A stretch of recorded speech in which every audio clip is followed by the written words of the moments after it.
ছোঁয়া বিআরবি কোরআনের ছোঁয়া।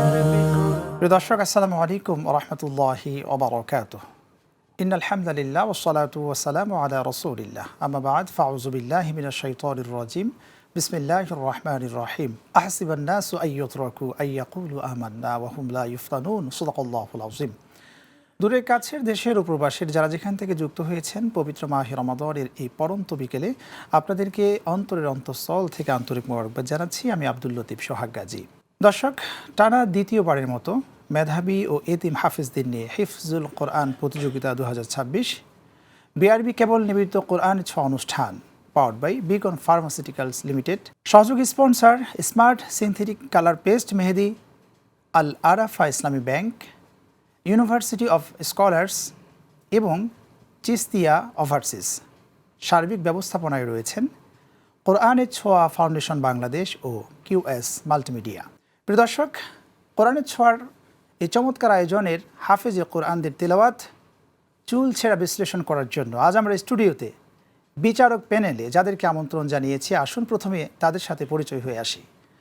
প্রথমেই পরিচয় করিয়ে দিতে চাই বিদগ্ধ আলেমী দ্বীন, বিশিষ্ট ইসলামিক চিন্তাবিদ, গবেষক, মিডিয়া ব্যক্তিত্ব সালাউদ্দিন ফয়সাল, মহাসচিব কোরআনের ছোঁয়া ফাউন্ডেশন।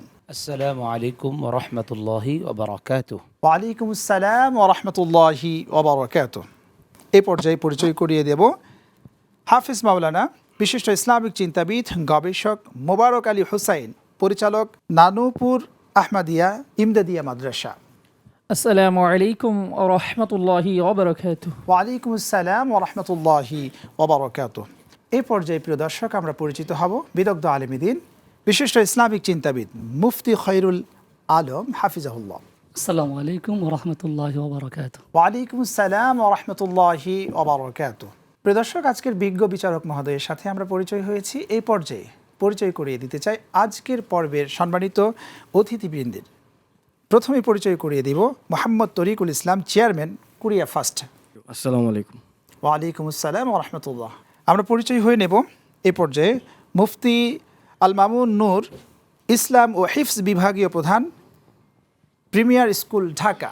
আসসালামু আলাইকুম ওয়া রাহমাতুল্লাহি ওয়া বারাকাতুহু। ওয়ালাইকুম আসসালাম ওয়া রাহমাতুল্লাহি ওয়া বারাকাতুহু। প্রিয় দর্শক, আজকের চতুর্থ পর্বের প্রথম প্রতিযোগীকে ডেকে নিব। আসছে নেত্রকোনার বন্ধু আব্দুল্লাহ আল নোমান। কোরআনের ছোঁয়া কোরআনের ছোঁয়া। আসসালামু আলাইকুম ওয়া রাহমাতুল্লাহি ওয়া বারাকাতুহু। ওয়ালাইকুম আসসালাম ওয়া রাহমাতুল্লাহি ওয়া বারাকাতুহু। তোমাকে প্রশ্ন করার জন্য আমি বিজ্ঞ বিচারকের কাছে যাব। প্রথমেই প্রশ্ন করার জন্য আমি আহ্বান করছি হাফিজ মাওলানা মোবারক আলী হুসাইন। আব্দুল্লাহ নোমান, বাবা কেমন আছেন আপনি? আলহামদুলিল্লাহ, আপনি কেমন আছেন উস্তাদজি? জি আছি আলহামদুলিল্লাহ। প্রস্তুত রয়েছেন তো? হ্যাঁ জি। আউযু বিল্লাহি মিনাশ শাইতানির রাজীম। বিসমিল্লাহির রাহমানির রহিম।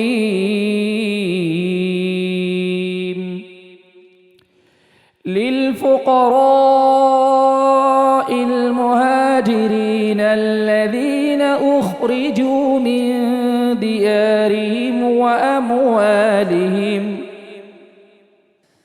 أعوذ بالله من الشيطان الرجيم.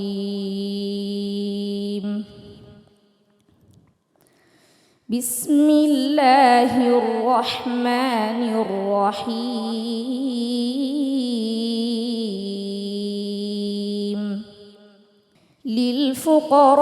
للفقراء المهاجرين الذين أخرجوا من ديارهم وأموالهم الذين أخرجوا من ديارهم وأموالهم يبتغون فضلا من الله ورضوانا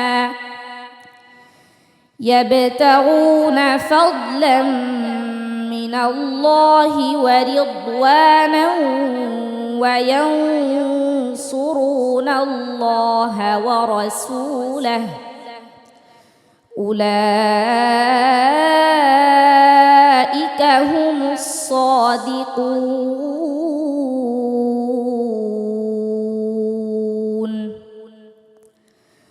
والذين تبوأوا الدار والإيمان من قبلهم يحبون من هاجر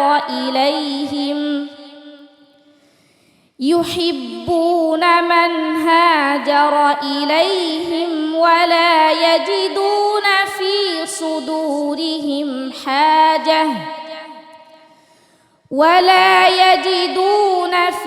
صدورهم حاجة مما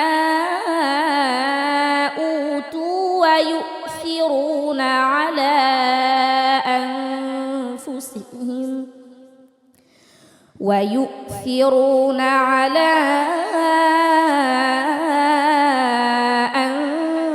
أنفسهم ولو كان بهم خصاصة ومن يوق شح نفسه فأولئك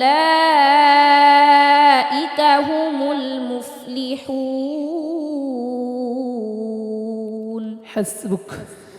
صدق الله العظيم.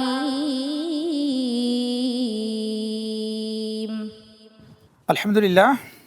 জামালুল কোরআন মাদ্রাসা শিক্ষার্থী আব্দুল্লাহ আল নোমান, তোমার তেলাওয়াত সম্পর্কে মন্তব্য জানবো বিজ্ঞ বিচারক থেকে। মাশাআল্লাহ, আলহামদুলিল্লাহ, অত্যন্ত চমৎকার তেলাওয়াত ছিল আব্দুল্লাহ আল নোমানের। আমার একটা পরামর্শ থাকবে যে তেলাওয়াতটুকু উনি আজকে এই পারফরমেন্সের মধ্যে দেখিয়েছেন, শেষ পর্যন্ত এই পারফরমেন্স অব্যাহত থাকবে। আল্লাহ পাক রব্বুল আলামিন তাকে তাজবিদ, সিফাত, মাখরাজ পরিপূর্ণ হক আদায় করে পারফরমেন্স করার তৌফিক আল্লাহ ওনাকে দান করুক, আমিন। তোমার সম্পর্কে এ পর্যায়ে আমরা জানবো আমাদের সম্মানিত অতিথির থেকে, কুরিয়ার ফার্স্ট চেয়ারম্যান মোহাম্মদ তরিকুল ইসলাম।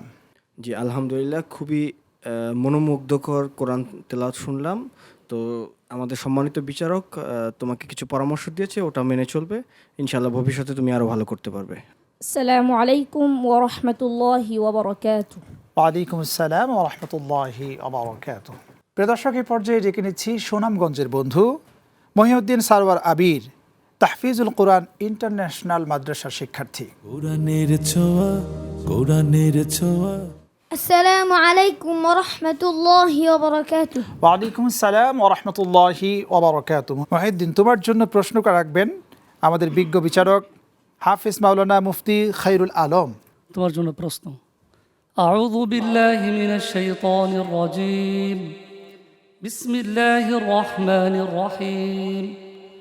উরকুদ বিরিজলিক হাযা মুগতাসালুন বারিদুন ওয়া শারাব। আউযু বিল্লাহি মিনাশ শাইতানির রাজীম।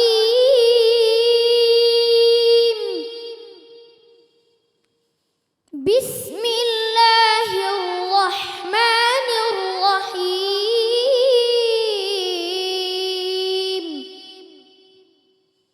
উরকুদ বিরিজলিক হাযা মুগতাসালুন বারিদুন ওয়া শারাব। ওয়া ওয়াহাবনা লাহু আহলাহু ওয়া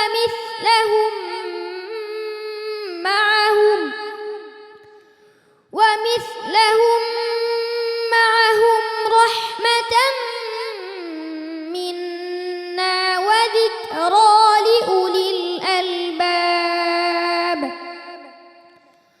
ওয়া খুয বিয়াদিকা দিগসান ফাদরিব বিহি ওয়া লা তাহনাস ইন্না ওয়াজাদনাহু সাবিরা নি'মাল আবদু ইন্নাহু আওয়াব। واذكر عبادنا إبراهيم وإسحاق ويعقوب أولي الأيدي والأبصار. حسبك. صدق الله مولانا العظيم. আলহামদুলিল্লাহ, মহিউদ্দিন, তুমি কেমন তিলাওয়াত করেছ আমরা জানবো বিজ্ঞ বিচারক থেকে। মাশাআল্লাহ, মহিউদ্দিন খুব সুন্দর তেলাওয়াত করেছো। তোমার ব্যাপারে পরামর্শ হচ্ছে তুমি সিনের সিফতগুলোতে একটু মেহনত করবা, আর সুর দিতে যে তুমি অনেক কষ্ট করো যেটা তোমার বডিতে ফুটে ওঠে, এ বিষয়টা একটু খেয়াল রাখবা যেন এত কষ্ট ফুটে না ওঠে, স্বাভাবিকভাবে পড়ার চেষ্টা করবা। তবে তোমার তেলাওয়াত অনেক সুন্দর হয়েছে, তোমার জন্য দোয়া রইল, আল্লাহ তাআলা তোমাকে কোরআনের জন্য কবুল করুন। মাশাআল্লাহ, তোমার জন্য আমরা এখন শুনবো আমাদের বিজ্ঞ অতিথিদের থেকে। এ পর্যায়ে মুফতি আল মামুন নূর, ইসলাম ও হিফজ বিভাগীয় প্রধান, প্রিমিয়ার স্কুল, ঢাকা, আপনার থেকে জানতে চাই আজকের এই ছোট্ট বন্ধুর তেলাওয়াত সম্পর্কে। জি, আলহামদুলিল্লাহ, আমি একদম মনোমুগ্ধকর তেলাওয়াত শুনছিলাম। মনে হচ্ছিল যে একদম হার্ট থেকে তেলাওয়াত করছে, অন্তর থেকে তেলাওয়াত করছে। তবে বিজ্ঞ বিচারক যে পরামর্শ দিলেন, আমার মনে হয় পরামর্শটি যথার্থ। উনি যদি পরামর্শটি মেনে চলে তাহলে আরও সুন্দর হবে। আসসালামু আলাইকুম ওয়া রাহমাতুল্লাহি ওয়া বারাকাতুহু। ওয়ালাইকুম আসসালাম ওয়া রাহমাতুল্লাহি ওয়া বারাকাতুহু। আরবি কোরআনের ছোঁয়া। প্রিয় দর্শক, আমরা ইতিমধ্যেই দুজন বন্ধু থেকে পবিত্র গ্রন্থ আল কোরআনের তেলাওয়াত শুনলাম। এই পর্যায়ে ডেকে নিব বাইপালের বন্ধু সাজ্জাদ সিয়াম, শামসুল উলুম তাহফিজ মাদ্রাসার শিক্ষার্থী। কোরআনের ছোঁয়া, কোরআনের ছোঁয়া। আসসালামু আলাইকুম ওয়া রাহমাতুল্লাহি ওয়া বারাকাতুহু। ওয়ালাইকুম আসসালাম ওয়া রাহমাতুল্লাহি ওয়া বারাকাতুহু। তোমার জন্য প্রশ্ন করার জন্য আমি অনুরোধ করব বিজ্ঞ বিচারক সালাউদ্দিন ফয়সাল, মহাসচিব কোরআনের ছোঁয়া ফাউন্ডেশন। اقرأ من قول الله سبحانه وتعالى أعوذ بالله من الشيطان الرجيم بسم الله الرحمن الرحيم أفلا يتدبرون القرآن أم على قلوب أقفالها أعوذ بالله من الشيطان الرجيم بسم الله الرحمن الرحيم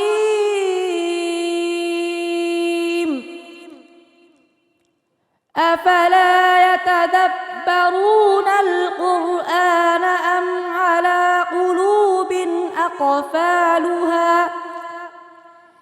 إن الذين ارتدوا على أدبارهم من بعد ما تبين لهم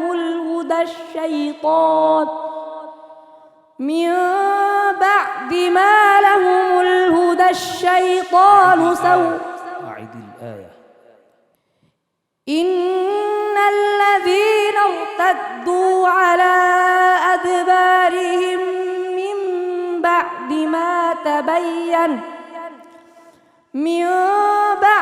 ما تبين لهم الهدى الشيطان سول لهم وأملى لهم ذلك بأنهم قالوا للذين كرهوا ما نزل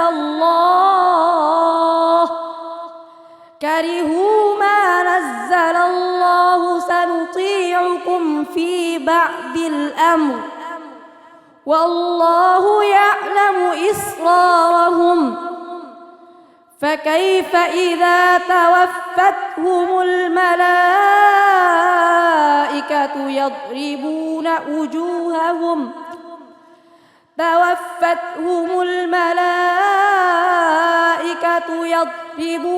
وجوههم وأدبارهم صدق الله العظيم.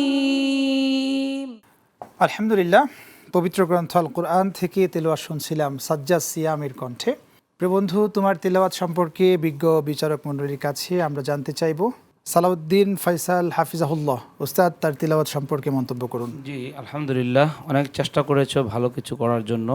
তবে এখন বিশ্ব যেই পর্যায়ে এগিয়ে গিয়েছে, বিশেষভাবে তিলাওয়াতের মান, বাংলাদেশের দামাল ছেলেরা, বাংলাদেশের হুফাজ একরামরা যেভাবে নিজেদেরকে প্রতিষ্ঠিত করছে বিশ্বের দরবারে, বিশ্বের মানচিত্রে কোরআনের এক মানচিত্র যেন বাংলাদেশে নতুনভাবে সূচিত হচ্ছে।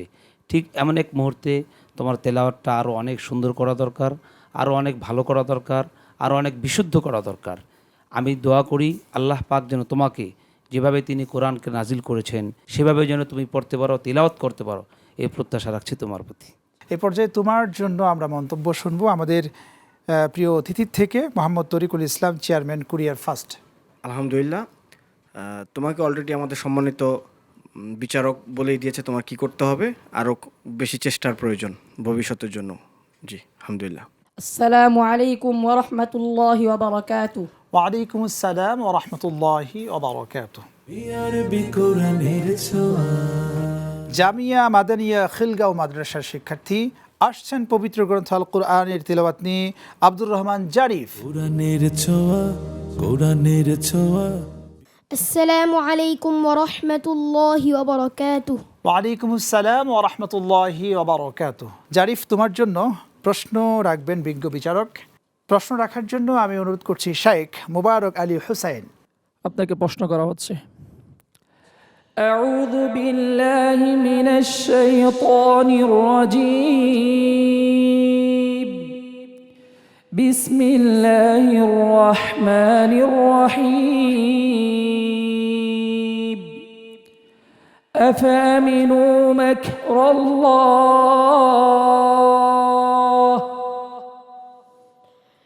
আউযু বিল্লাহি মিনাশ শাইতানির রাজীম।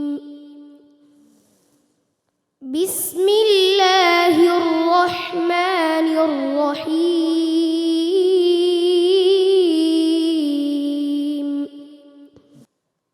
আফাআমিনু মাকরাল্লাহ ফালা ইয়ামানু মাকরাল্লাহি ইল্লাল কওমুল খাসিরুন।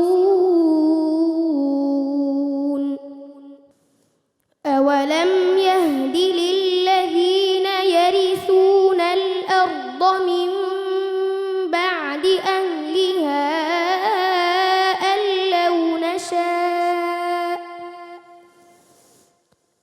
لو نشاء أصبناهم بذنوبهم ونطبع على قلوبهم فهم لا يسمعون.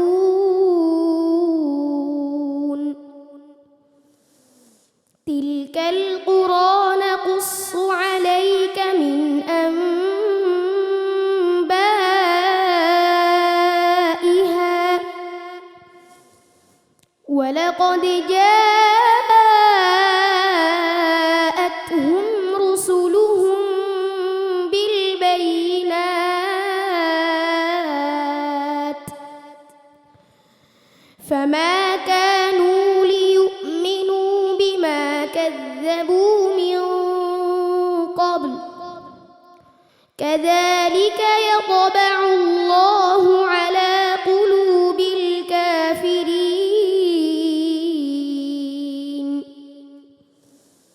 وما وجدنا لأكثرهم من عهد وإن وجدنا أكثرهم لفاسقين. حسبك. صدق الله العظيم. মাশাআল্লাহ, আব্দুর রহমান জারিফ, অত্যন্ত চমৎকার তেলাওয়াত ছিল আপনার। আমি কোরআনের ছোঁয়া ফাউন্ডেশনকে অত্যন্ত ধন্যবাদ জানাচ্ছি। বাংলাদেশের প্রান্ত থেকে এবং রন্ধ্র থেকে এই সমস্ত কোরআনে হাফিজদেরকে বিশ্ব দরবারের মধ্যে পরিচিত করে দেওয়ার জন্য বিআরবি কোরআনের ছোঁয়া ফাউন্ডেশন এবং জিটিভির পর্দার মধ্যে যে একটা আয়োজন করেছেন, আল্লাহ পাক রব্বুল আলামিন এই আয়োজন এবং আমাদের এই ছাত্রদেরকে কবুল আর মঞ্জুর করুক। এ পর্যায়ে তোমার সম্পর্কে আমাদের বিজ্ঞ অতিথিদের থেকে জানতে চাইব মুফতি আল মামুন নূর, ইসলাম ও হিফজ বিভাগীয় প্রধান, প্রিমিয়ার স্কুল, ঢাকা। মাশাআল্লাহ, এত অল্প বয়সে কোরআনের সাথে যে আত্মিক সংযোগ, এটা আসলেই আশাব্যঞ্জক। আর একটা বিষয় মনে হলো তেলাওয়াত শুনে যে ইখলাসের সাথে যদি চেষ্টা থাকে আল্লাহ অনেক বারাকা দান করেন। তো ছোট্ট বয়সে সুন্দর তেলাওয়াত করেছে, মাশাআল্লাহ। আসসালামু আলাইকুম ওয়া রাহমাতুল্লাহি ওয়া বারাকাতুহু। ওয়ালাইকুম আসসালাম ওয়া রাহমাতুল্লাহি ওয়া বারাকাতুহু। বিআরবি কোরআনের ছোঁয়া দেখতে থাকুন। সময় হয়েছে একটি বিরতি নেবার, ফিরছি একটু পরে ইনশাল্লাহ। কোরআনের ছোঁয়া বিআরবি কোরআনের ছোঁয়া কোরআনের ছোঁয়া বিআরবি কোরআনের ছোঁয়া। প্রিয় দর্শক, বিরতির পর এ পর্যায়ে ডেকে নিতে চাই টঙ্গীর বন্ধু রাফিউল ইসলাম, দারুস সুন্নাত তাহফিজুল কোরআন মাদ্রাসার শিক্ষার্থী। কোরআনের ছোঁয়া কোরআনের ছোঁয়া। আসসালামু আলাইকুম ওরহমতুল্লাহি ওবরাকাতুহ। ওয়ালাইকুম আসসালাম ওয়া রাহমাতুল্লাহি ওয়া বারাকাতুহু। তোমাকে প্রশ্ন করার জন্য যাচ্ছি বিজ্ঞ বিচারকের কাছে। এ পর্যায়ে তোমাকে প্রশ্ন করবেন শেখ মুফতি খৈরুল আলম। রাফিউল ইসলাম, তোমার জন্য প্রশ্ন। আউযু বিল্লাহি মিনাশ শাইতানির রাজীম। বিসমিল্লাহির রহমানির রহিম। الذين آتيناهم الكتاب يعرفونه كما يعرفون أبناءهم الذين خسروا أنفسهم فهم لا يؤمنون. أعوذ بالله من الشيطان الرجيم.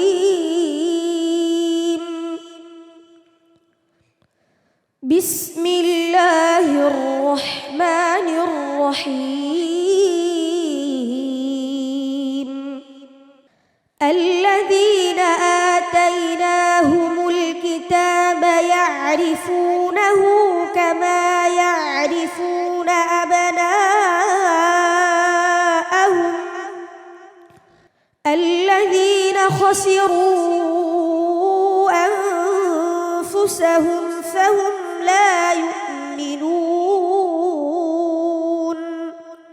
ومن أظلم ممن افترى على الله كذبا أو كذب بآياته إنه لا يفلح الظالمون.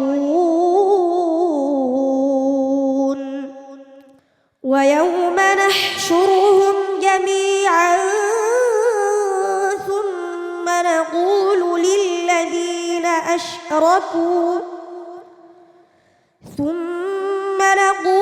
للذين أشركوا أين شركاؤكم الذين كنتم تزعمون ثم لم تكن فتنتهم إلا أن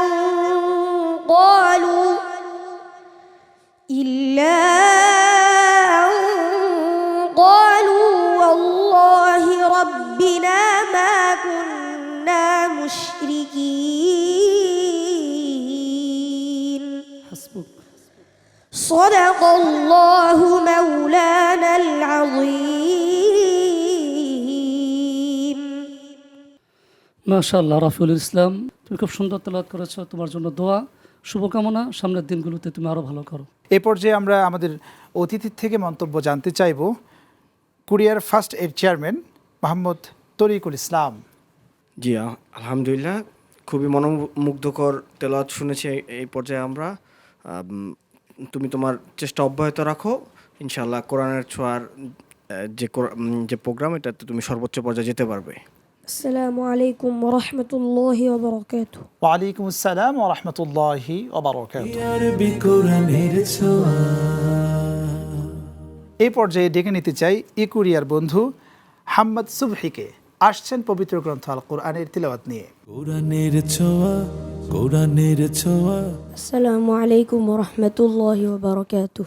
ওয়ালাইকুম আসসালাম ওয়া রাহমাতুল্লাহি ওয়া বারাকাতুহু। প্রিয় বন্ধু, তোমাকে প্রশ্ন করার জন্য যাচ্ছি বিজ্ঞ বিচারক মহোদয়ের কাছে। এ পর্যায়ে প্রশ্ন করবেন তোমাকে সালাউদ্দিন ফয়সাল হাফিজাহুল্লাহ, মহাসচিব কোরআনের ছোঁয়া ফাউন্ডেশন। اقرأ من قول الله سبحانه وتعالى أعوذ بالله من الشيطان الرجيم بسم الله الرحمن الرحيم إنما التوبة على الله للذين يعملون السوء بجهالة أعوذ بالله الشيطان الرجيم بسم الله الرحمن الرحيم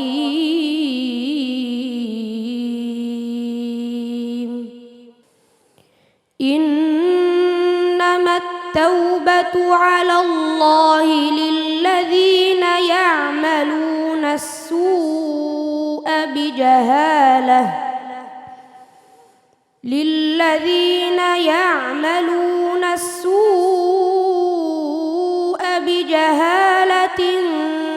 ثم يتوبون من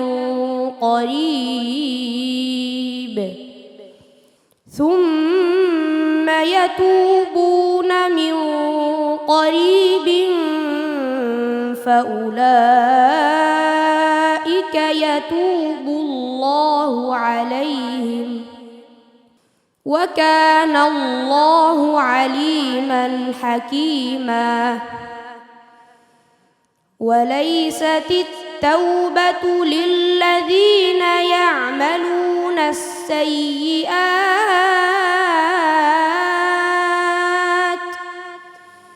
حتى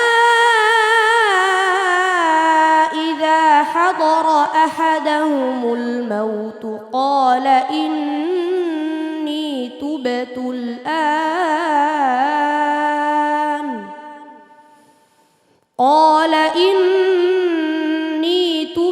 الآن ولا الذين يموتون وهم كفار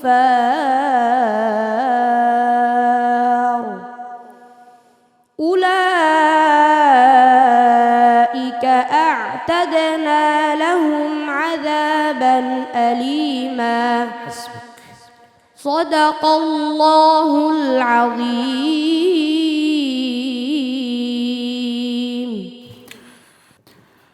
আলহামদুলিল্লাহ। মাহাদুর শাহেক ইসহাক বাংলাদেশের শিক্ষা প্রতিষ্ঠানের শিক্ষার্থী সুবহি, তুমি যে তিলাওয়াত করছো তোমার তিলাওয়াত সম্পর্কে বিজ্ঞ বিচারক শাহেক সালাউদ্দিন ফয়সাল হাফিজাহুল্লাহ আপনার থেকে জানতে চাই আমাদের প্রিয় বন্ধু তিলাওয়াত কেমন লেগেছে? আলহামদুলিল্লাহ, ওভারঅল খুব ভালো লেগেছে। ফ্যান্টাস্টিক তিলাওয়াত ছিল এবং তিলাওয়াতের মধ্যে অনেক ভালো ভালো কিছু কাজ ছিল যেটা আমি খুব পছন্দ করি ব্যক্তিগতভাবে। প্রত্যেকটা লিসনার যারা শুনেন, যারা শ্রোতা রয়েছেন আমাদের টেলিভিশনে এই মুহূর্তে, আমি মনে করি তাদেরকেও এই তেলাওয়াতটা অনেকটা আকৃষ্ট করেছে। আশা করি তুমি অনেক ভালো করবে ইনশাআল্লাহ। তোমার জন্য এই পর্যায়ে আমরা আমাদের বিজ্ঞ অতিথির থেকেও কিছু শুনতে চাই। তোমার সম্পর্কে মন্তব্য জন্য আহ্বান করছি মুফতি আল মামুনুন নূর, ইসলাম ও হিফজ বিভাগের বিভাগীয় প্রধান, প্রিমিয়ার স্কুল, ঢাকা। আলহামদুলিল্লাহ, অনেক সুন্দর তেলাওয়াত ছিল। বিশেষ করে তেলাওয়াত একদম কাম এবং কুল ছিল, which is very heart touching for the audience. So আমি দোয়া করি তার সার্বিক কল্যাণের জন্য, বিশেষ করে কোরআনের ছোঁয়া ফাউন্ডেশনের জন্য শুভকামনা থাকলো। আসসালামু আলাইকুম ওয়া রাহমাতুল্লাহি ওয়া বারাকাতুহু। ওয়া আলাইকুম আসসালাম ওয়া রাহমাতুল্লাহি ওয়া বারাকাতুহু। বিআরবি কোরআনের ছোঁয়া। এ পর্যায়ে আজকের পর্বের সর্বশেষ প্রতিযোগীকে আমরা ডেকে নিব। ডাকছি মাদানী নগরের বন্ধু সিয়াম বিন মুখলিসকে। কোরআনের ছোঁয়া, কোরআনের ছোঁয়া। আসসালামু আলাইকুম ওয়া রাহমাতুল্লাহি ওয়া বারাকাতুহু। ওয়া আলাইকুম আসসালাম ওয়া রাহমাতুল্লাহি ওয়া বারাকাতুহু। সিয়াম, কেমন আছো বন্ধু? আলহামদুলিল্লাহ। তোমার জন্য প্রশ্নের জন্য আমি অনুরোধ করব শেখ মুবারক আলী হুসাইন হাফিজাহুল্লাহ আপনাকে। সিয়াম, আপনি ভালো আছেন? জি ওস্তাদ, আপনি কেমন আছেন? আচ্ছা, আলহামদুলিল্লাহ। আপনার জন্য প্রশ্ন। أعوذ بالله من الشيطان الرجيم بسم الله الرحمن الرحيم يا أيها النبي حسبك الله ومن اتبعك من المؤمنين. أعوذ بالله من الشيطان الرجيم بسم الله الرحمن الرحيم يا أيها النبي حسبك الله ومن اتبعك من المؤمنين. يا أيها النبي حرض المؤمنين على القتال إن يكن منكم 20 صابرون يغلبوا 200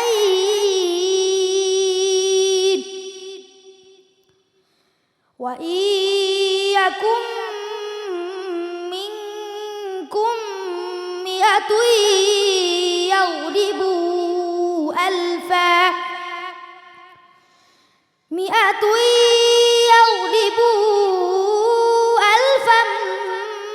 الذين كفروا بأنهم قوم لا يفقهون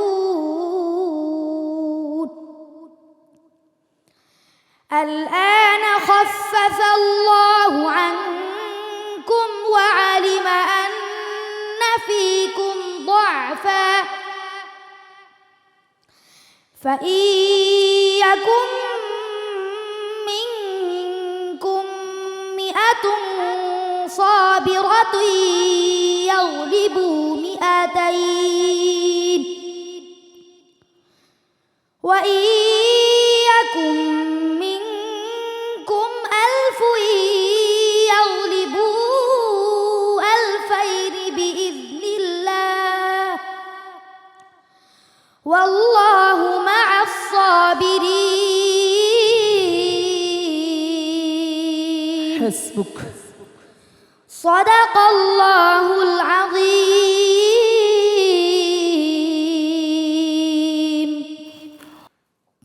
মাশাল্লাহ। সিয়াম দারুত তাহফিজ ইন্টারন্যাশনাল মাদ্রাসার শিক্ষার্থী সিয়াম, চমৎকারভাবে তিলাওয়াত করেছ। আমরা বিজ্ঞ বিচারকের কাছে জানবো, শাইখ আমাদের প্রিয় বন্ধুর তিলাওয়াত আপনার কাছে কেমন লেগেছে? মাশাআল্লাহ, আলহামদুলিল্লাহ, অত্যন্ত চমৎকার ছিল, ভালোর কোনো বিকল্প নেই। এরপর আমি কয়েকটা পরামর্শ দিচ্ছি, বিশেষত গুন্নার মেকদারের ক্ষেত্রে, গুন্নার পরিমাণের ক্ষেত্রে একটু এদিক সেদিক হয়ে গিয়েছে। তো আমি আশা করব সিয়াম, যেহেতু তুমি অনেক প্রতিদ্বন্দ্বিতার মাধ্যমে অনেক প্রতিযোগীকে পিছনে পেলে এ মঞ্চে আসছো, এটা অত্যন্ত গর্বের মঞ্চ, সেহেতু তোমাকে গুন্না মাদ এগুলোর দিকে ফোকাস করতে হবে। এগুলো যদি তুমি ভালোভাবে ফোকাস করতে পারো, ইনশাআল্লাহ আপনার তেলাওয়াতের মান উঁচু থেকে উঁচু পর্যায়ে পৌঁছে যাবে ইনশাআল্লাহ। আল্লাহ আপনাকে ভালো তেলাওয়াত করার তৌফিক দান করুক। এ পর্যায়ে তোমার জন্য আমরা আমাদের বিজ্ঞ অতিথি থেকে শুনতে চাইব কুরিয়ার ফার্স্টের চেয়ারম্যান মোহাম্মদ তরিকুল ইসলাম। স্যার। মাশাআল্লাহ, খুবই মনোমুগ্ধকর ছিল। বাট তোমার জন্য আমাদের সম্মানিত বিচারক কিছু গ্রামারের ব্যাপারে কথা বলেছে, ওগুলো নিয়ে কাজ করবা, ইনশাআল্লাহ ভবিষ্যতে আরও ভালো করতে পারবে। আসসালামু আলাইকুম ওয়া রাহমাতুল্লাহি ওয়া বারাকাতুহু। ওয়া আলাইকুম আসসালাম ওয়া রাহমাতুল্লাহি ওয়া বারাকাতুহু। আরবি কোরআনের ছোঁয়া। প্রিয় দর্শক, এতক্ষণ আমরা শুনলাম পবিত্র গ্রন্থ আল কোরআনের তিলাওয়াত। একে একে 7 জন বন্ধু কোরআনের ছোঁয়ার এই মঞ্চে চমৎকার মনোমুগ্ধকর তিলাওয়াতের মাধ্যমে আমাদেরকে সন্তুষ্ট করার চেষ্টা করেছেন। আমাদের বিজ্ঞ বিচারক মণ্ডলী এবং একই সাথে আজকের আমাদের অতিথিবৃন্দ, তারাও তাদেরকে যেভাবে মূল্যায়ন করেছেন, জানতে হলে অবশ্যই আপনাদেরকে 7ম পর্বের দিকে চোখ রাখতে হবে কোরআনের ছোঁয়ার এই মঞ্চে। আজ এই পর্যন্ত, আগামী পর্ব দেখার আমন্ত্রণ জানিয়ে বিদায় নিচ্ছি। আল্লাহ হাফেজ। রব্বে কারিম আমাদের সকলকে ভালো রাখুন, সুস্থ রাখুন। আসসালামু আলাইকুম ওয়া রাহমাতুল্লাহ।